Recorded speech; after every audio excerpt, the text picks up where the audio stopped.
Bien-aimés, amoureux de la parole de Dieu, bonjour et bienvenue à l'heure de la Rhapsodie. Ceci est le jour que l'Éternel a fait et nous nous y réjouissons. Nous allons à présent étudier la Rhapsodie du jour. Si vous avez votre Rhapsodie, je vous prie de la prendre. Nous sommes aujourd'hui le mercredi 25 septembre 2024 et j'ai avec moi sur le plateau une sœur extraordinaire en le nom de la sœur Denise Fanou. Sœur Denise, bonjour. Bonjour frère Gislain. Et merci d'avoir accepté l'invitation. Merci. Bien-aimés, nous allons à présent nous y mettre. Aujourd'hui, le mercredi 25 septembre, Pasteur Chris partage avec nous sur le terme « L'adoration, un appel à marcher dans l'esprit ». Le verset d'ouverture est tiré de Philippiens chapitre 3 au verset 3 qui dit « Car les circoncis, c'est nous, qui rendons notre culte à Dieu par l'esprit, qui nous glorifions en Jésus-Christ et qui ne mettons point notre confiance en la chair. » Dans le premier paragraphe, l'homme de Dieu dit « Comme nous l'avons vu dans notre étude précédente, la véritable adoration est une adoration de l'esprit, une communion d'esprit à esprit. La véritable adoration n'a rien à voir avec ce que vous ressentez ou avec la mélodie d'une chanson. Et c'est là que certains se sont trompés. Un service entier ou un segment d'adoration peut passer sans que certains chrétiens ne répondent vraiment à Dieu avec leur esprit. Ils peuvent chanter en même temps et suivre les mouvements de l'adoration, mais leur esprit est distrait et leur esprit n'est pas engagé. Cette déconnexion se produit parce qu'ils n'ont pas appris à discipliner leur esprit pour lui répondre avec leur esprit. Par exemple, chanter pour Dieu, c'est le plus que des chansons ou prononcer des paroles avec nos lèvres. Il s'agit d'engager son cœur et son esprit dans l'adoration. De même, danser dans la chair ne sert à rien. La véritable adoration va au-delà des gestes extérieurs. Elle implique l'attitude intérieure et la posture de nos cœurs. Chaque fois que vous adorez le Seigneur, que ce soit seul ou avec d'autres à l'église, la première chose à faire est de retirer rapidement vos pensées des distractions.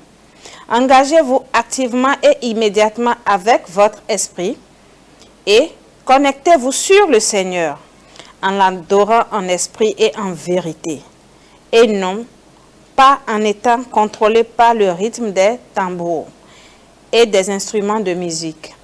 Le Seigneur Jésus dit: mais l'heure vient et elle est déjà venue, où les vrais adorateurs adoreront le Père en esprit et en vérité.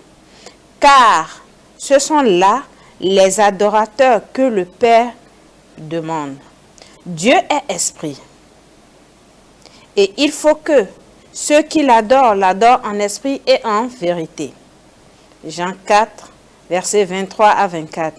Dirigez donc consciemment votre cœur pour lui offrir une louange, une adoration et une action de grâce authentique de plus profond de votre cœur.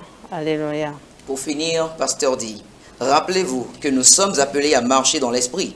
Et dans Galates 5, au verset 16, la Bible dit, voici donc ce que je dis, marchez selon l'esprit et vous n'accomplirez pas les désirs de la chair. Adorer le Seigneur par l'esprit devrait être notre mode de vie naturel et habituel. Souvenez-vous toujours de l'appel à marcher dans l'esprit. Lorsque vous adorez le Seigneur, cela éloigne l'adoration d'un exercice superficiel. Il devient plutôt pour vous la reconnaissance et l'appréciation de la bonté, des bénédictions, de la gentillesse et de la justice de Dieu. Amen. Amen. C'est la confession avec gratitude de son caractère, de son amour et de sa grâce. Louange au Seigneur. Alléluia. Bien-aimés, nous allons à présent prendre la confession ensemble et je vous invite à répéter avec la sœur Denise. Cher Père, Cher Père, merci pour le privilège merci pour le privilège de t'adorer en esprit et en vérité. de t'adorer en esprit et en vérité. Mon adoration est une expression profonde Mon adoration est une expression profonde de mon amour, de mon amour, de ma gratitude de ma gratitude et de ma révérence et de ma révérence à ton égard. à ton égard. Mon cœur est rempli d'adoration et de louange. Mon cœur est rempli d'adoration et de louange. Sincère pour ta grandeur. Sincère pour ta grandeur. Ton amour, ta fidélité et ta grâce qui dure à jamais. Qui dure à jamais. Au nom de Jésus. Au nom de Jésus. Amen. Amen. Alléluia. Alléluia. Pour étude approfondie, vous pouvez lire dans Jean 4, verset 22 au verset 24. Éphésiens 5, du verset 18 au verset 19, et Colossiens 3, verset 16 à 17. À présent, nous vous invitons à faire du Seigneur Jésus votre Seigneur. Si ceci est la première fois que vous suivez, vous êtes en train, vous n'avez pas encore donné votre cœur au Seigneur Jésus-Christ, nous vous invitons à faire cette prière pour faire de Jésus votre Seigneur et Sauveur. Ô éternel Père, je crois de tout mon cœur en Jésus-Christ, Fils du Dieu vivant. Je crois qu'il est mort pour moi et Dieu l'a ressuscité des morts. Je confesse de ma bouche que Jésus-Christ est le Seigneur de ma vie à partir d'aujourd'hui. Par lui et en son nom, j'ai la vie éternelle. Je suis né de nouveau. Merci Seigneur d'avoir sauvé mon âme. Je suis désormais un enfant de Dieu. Alléluia. Alléluia. Gloire à Dieu. Félicitations, vous êtes maintenant un enfant de Dieu et bienvenue dans le royaume du Seigneur. Si vous avez besoin de plus d'informations, veuillez nous contacter sur les numéros qui s'affichent sur la barre défilante. Et nous vous souhaitons de passer une excellente journée. N'oubliez pas, le Seigneur Jésus vous aime et vous veut du bien. À bientôt.